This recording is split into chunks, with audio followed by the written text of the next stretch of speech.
Hello and welcome back. So this will be a part of the season recap playlist. Last video we looked at the data draft goalie strategy and proved that it works like a charm and honed in specifically on where to start drafting goalies next year. So if you missed that video, go check that one out. It should be the first one in this playlist. But today we're going to look at rule number 2 of the data draft strategy, drafting at least 2 elite defensemen. How did that strategy pay off? How did the defensemen end rankings compare to their respective ADPs? What can we learn from all of this in terms of going into next year's draft? We'll look at all of that, but first, just a quick disclaimer. The rankings used for this video and this analysis are for category leagues with standard categories. So we're talking goals, assists, power play points, shots, hits, and blocks. Those are a lot of the stuff that you'll see in most category leagues. If you don't have those categories, if you have a point weighting system, you're going to have to keep that in mind in terms of your own team, but a lot of these general themes of what we're going to talk about today should be applicable to any league format. Now, we'll start off here. This is the number of players by category, the number of defensemen in each round that were drafted, and whether they were improved, relatively similar, or disappointing. Now, if you missed the last video, the way that these are calculated, if their end rank was higher than their ADP by any amount, they were improved. If their end rank was between 0 and minus 15 compared to their ADP, they were relatively similar. They held up a lot of their value based on where they were drafted. And anything below minus 15, they were disappointing, usually meaning that you could have drafted them at least a round or two later at minimum and had them provide some value for you there, and you drafted them way too early. So just looking at this analysis, the first takeaway is only one defenseman taken before round 7 didn't disappoint. Spoiler, that was Mo Seider. He was 0.6 above his ADP. So he just pretty much hit his ADP right on the head, and we'll see that in just a second. It looks as though there is serious value finding defensemen later in the draft, later than the 7th round. This seems to be the cutoff, and we'll get into that in just a second. Now, obviously, the logic is if you're drafted high, it's harder for you to go from, let's say, 30 to 15, but it's easier to go from 115 to 100, and that is pretty logical. So obviously, a lot of these guys in the back end of the draft are going to be improved relative to their ADP, but there are some standouts in that that we'll get into as we get a little bit deeper into the details here. So let's take a look at the defenseman change sorted by ADP. So this is their end rank compared to their ADP, and then this compares where their end rank was compared to where they were drafted. So this is that change number right here. And we just went over what the change bin is here, whether it was disappointing, relatively similar, or improved. So first thing to note out of all of this, 8 of the first 10 defensemen drafted were disappointing. The only 2 that weren't were Seider and Drew Doughty. So what that means is you should probably target Drew Doughty in the 7th round. You should probably target Seider in the 4th round because that's pretty much where they ended up in terms of their end rank. Every other defenseman was relatively disappointing compared to where they were drafted. There's an argument to be made about Yossi, and we'll get into that in a little bit more detail as we move forward. But 8 of the first 10 were disappointing, which is not a good sign. Now, the optimal place to start drafting D looks like the 7th round, because if you cut it off here, this is between the 6th and 7th round. Anybody above this is relatively disappointing, or completely disappointing if you're looking at Aaron Ekblad, who regressed a lot. And then everybody below this is relatively decent in terms of at least holding their value relative to where they were drafted or improving. Along that line, the only disappointing D below that cutoff are Weegar, Bouchard, D'Angelo, Hannafin, and Spurgeon. Now, of that group, Bouchard obviously turned it on in the second half of the season once they traded Tyson Barrie, and I would expect him to be much higher on this list next year or heading into next year's draft. Obviously, Weegar, nothing went right for the Calgary Flames. A lot of guys were disappointing from Calgary. I don't think there were any non-disappointing players other than maybe Toffoli that were drafted at least.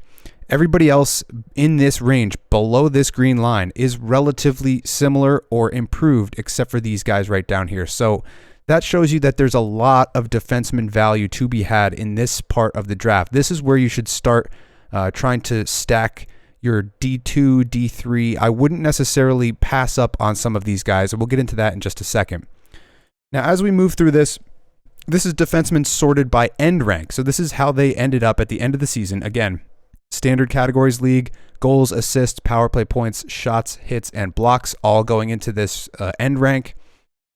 And as you can see here, 9 of the top 10 were labeled improved, which is a complete reversal of what we just saw. So the 10 defensemen that were the best at the end of the season all were not necessarily top picks. In fact, only 2 of those 9 were drafted earlier than the 7th round. Roman Josi, who we mentioned a little bit before as not that disappointing, he went from being ADP 20 to ending up 39. That's obviously not that disappointing.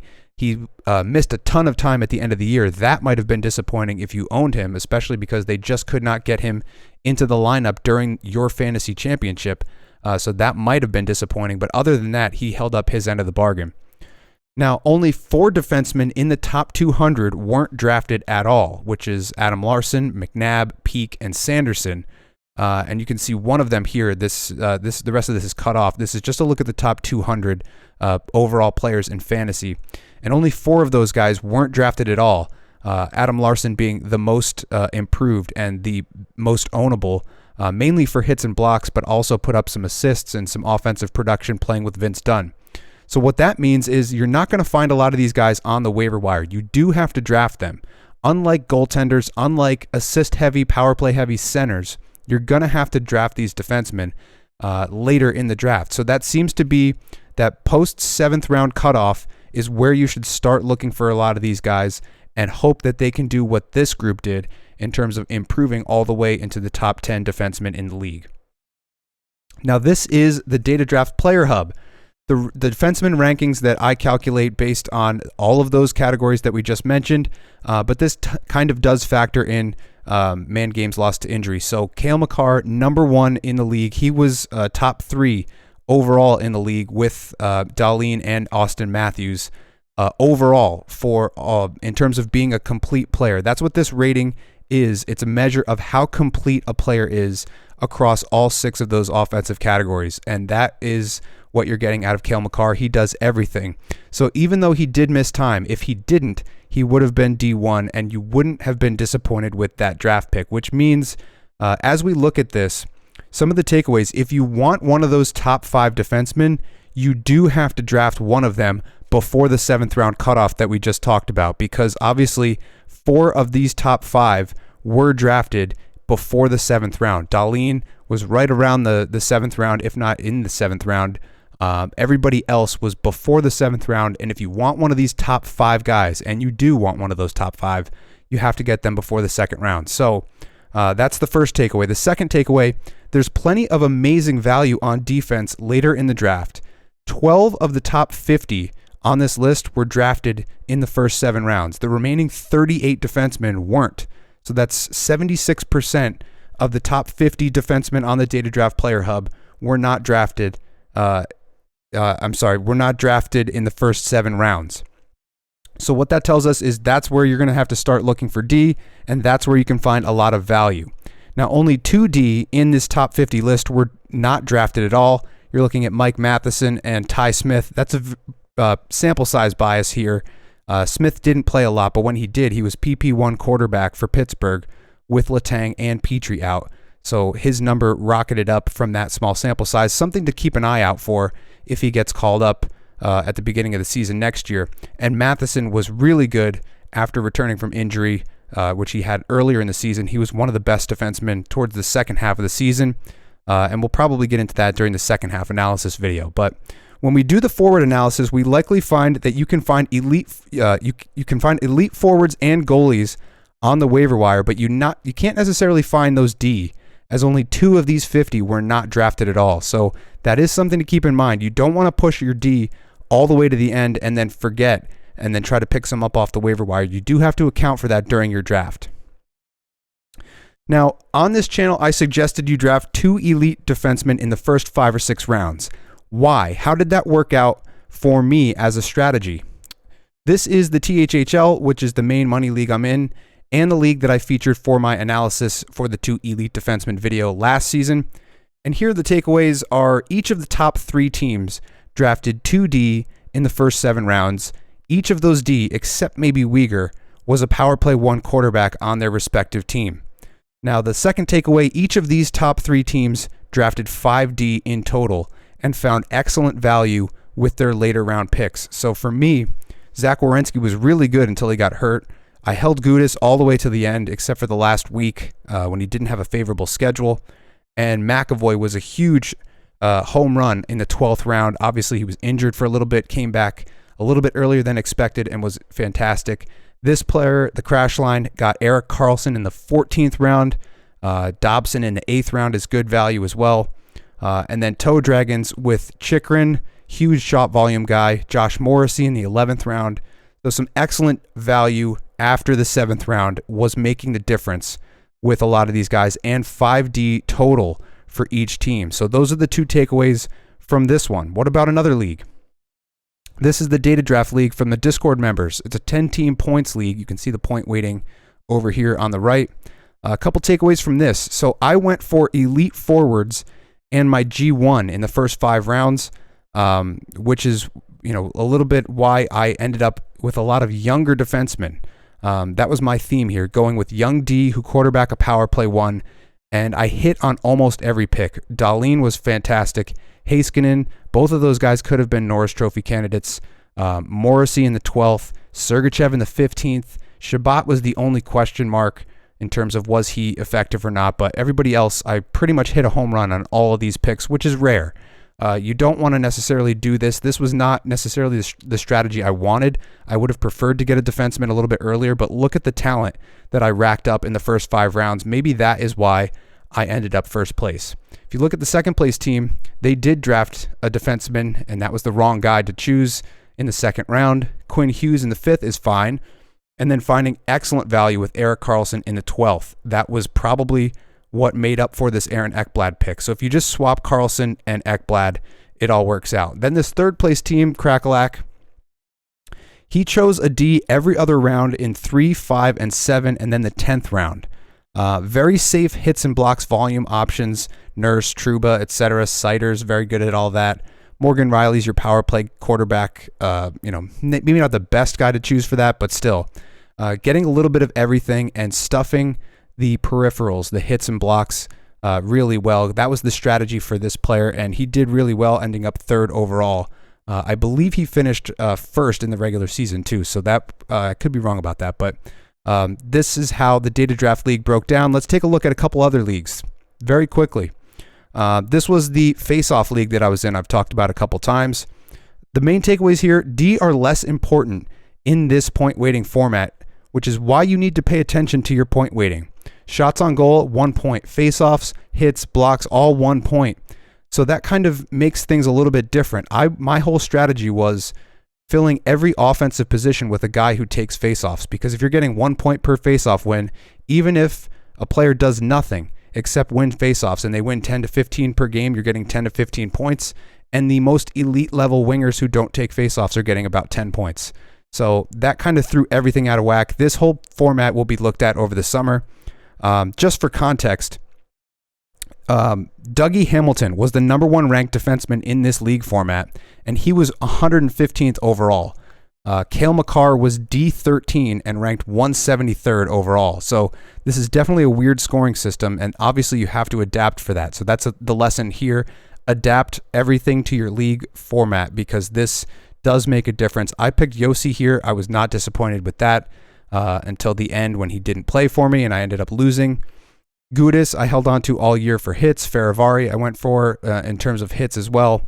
And then this guy, Sider, Taves, Slavin, Miller, nothing crazy here. And this doesn't necessarily add into the overall theme of this analysis, which is picking D after the 7th round, except for the fact that all of these D, except for Yossi and Sider, were picked after the 7th round. But this is a very different format where D are less valued. Now, this was the other random league I was in, so didn't pay a lot of attention to this pre-draft. Still used the same basic format of trying to pick up an elite defenseman in the top couple of rounds. Picked up Yossi here, Trouba for hits and blocks, Gudas for hits, Hakanpää for hits, which were 1 point, which is why we were doing that. The first place team picked John Carlson here, 42nd. That's an excellent value play. Then you get Mackenzie Weegar. That didn't work out. Noah Dobson kind of worked out. Charlie McAvoy, the deep league value here. So that was a nice pickup, especially towards the back end of the draft. That might have been his last pick. Can't believe that I didn't pick him up, to be honest with you.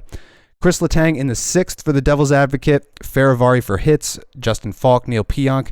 Nobody crazy here in terms of offensive production, but you got Letang, who's one of the top 5 defensemen in the league when healthy, in terms of fantasy production, covering all kinds of categories. Then you have Faravari, the hits guy. Falk was technically a PP1 quarterback in St. Louis for a bit, along with Torrey Krug. So a lot of the same stuff that we're seeing, a lot of the value after the 7th round. Now, this is Discord member Nate's team, or his league, and the teams in that league. If you're paying attention, this is all of the same exact leagues that I looked at in the goalie video, just for continuity purposes. The takeaways here, every team drafted a D around the 2nd or 3rd round, and then around the 7th or 8th round. And that seems to be a great place to do so. So this guy took Roman Josi 11th overall, then Dougie Hamilton 71st. That was a massive pickup. Here, Sergachev is excellent value late. Even Jeff Petrie down here, when healthy, he was relatively complete in terms of hits and blocks coverage, which are 1 point in this format. So that was actually a sneaky good pick, really, really late at 191. This team, Sider in the 3rd, Letang in the 6th. Those are both excellent defensemen for peripherals, and they both quarterback a power play, so those are excellent choices to make. If you're trying to do that again this year, that would probably pay off. Pietrangelo in the 9th is good value there. Sean Dursey is sneaky good value down here, but nobody crazy. No, Erik Karlsson's down here. So a lot of the work done for this team was up top with Sider and Letang and Pietrangelo. For this team, Adam Fox 2nd might have been a little bit disappointing just because he's assist heavy, but he's still a Norris Trophy defenseman. Darnell Nurse for the hits and blocks coverage. Seth Jones, if you don't have plus minus, this is a decent option still. Obviously, if you do have plus minus, he's terrible for that. Charlie McAvoy in the 13th is excellent value. And then Jake Sanderson, who did end up in the top 200 at 164. So that was an improvement as well. Last league we'll look at, this is Sean's league. It appears to be a 15-team league. I haven't confirmed that yet. And you see a lot of the same trends. So Karlsson, Hamilton, Pietrangelo, Riley, a lot of value here. Even though he picked a bunch of D early, I wouldn't suggest you do that. But he did pick the right ones. Karlsson and Hamilton were excellent. This team picked Ekblad, Seth Jones, Provorov, and Falk, which is kind of catastrophic if you think about it, that he also had Huberdeau. And there was a question mark as to whether or not you should have drafted him in the upper part of the draft. If you're getting him in the 5th round, that's risk that I would take. But these D did not pan out necessarily, so I'm not quite sure if he added somebody off the waiver wire to get to 2nd place. But I would not advise you do what this guy did in terms of who he picked. But where he was picking is relatively normal. A 4th round and a 6th round pick for his first 2D. This team, Adam Fox in the 3rd, Trouba in the 6th. I wouldn't stack 2 from the same team just because you're going to have to play the schedule a little bit. But if you do, you're getting a hits and blocks guy in Trouba, who is PP2, and then Adam Fox is the PP1 guy. Darnell Nurse is also excellent for hits and blocks, and then Josh Morrissey is the value play in the 13th round. So every team found some sort of value later in the draft. You could argue that this second team didn't. Justin Falk's okay. He did end up D19, I believe. So not bad overall. So let's summarize everything that we went over today. Today's analysis suggests that the best place to find Elite D is after the 6th round. I still do suggest taking 2 elite power play quarterback defensemen before the end of the 6th round, or at least one. If you can pick up one of those elite power play quarterback defensemen, one of those top 5 that we looked at when we were looking at the data draft player rankings, the Makars, the John Carlsons, those type of defensemen, if you can get one of those guys in the first 5 or 6 rounds and then get your second D in the 6th or 7th round, that seems to be where a lot of these teams that we looked at just now had success. So around 2 or 3 in terms of the 2nd or 3rd round, and then 6th or 7th round for your second defenseman. But you do need to find that 3rd elite defenseman. And you could find that after the 7th round cutoff, like we were seeing. A lot of those guys were undervalued, especially a guy like Karlsson, who was pretty much dead in terms of fantasy value. I was going to take a flyer on him on a couple of different leagues, and he got sniped out from under me. But I had basically 12 rounds before I made that decision. I should have picked up on it a little bit earlier. He was obviously a very skilled power play one quarterback and had an incredible year. He will likely get overdrafted next year, and we'll get into that as we get closer towards the draft. But that's going to do it for this video. Let me know if this was helpful for you. Let me know how your drafts worked out, where you drafted your D, and if you have a different defenseman strategy that worked well for you. But that's going to do it for this one. Thank you for watching, and as always, I'll see you in the next one.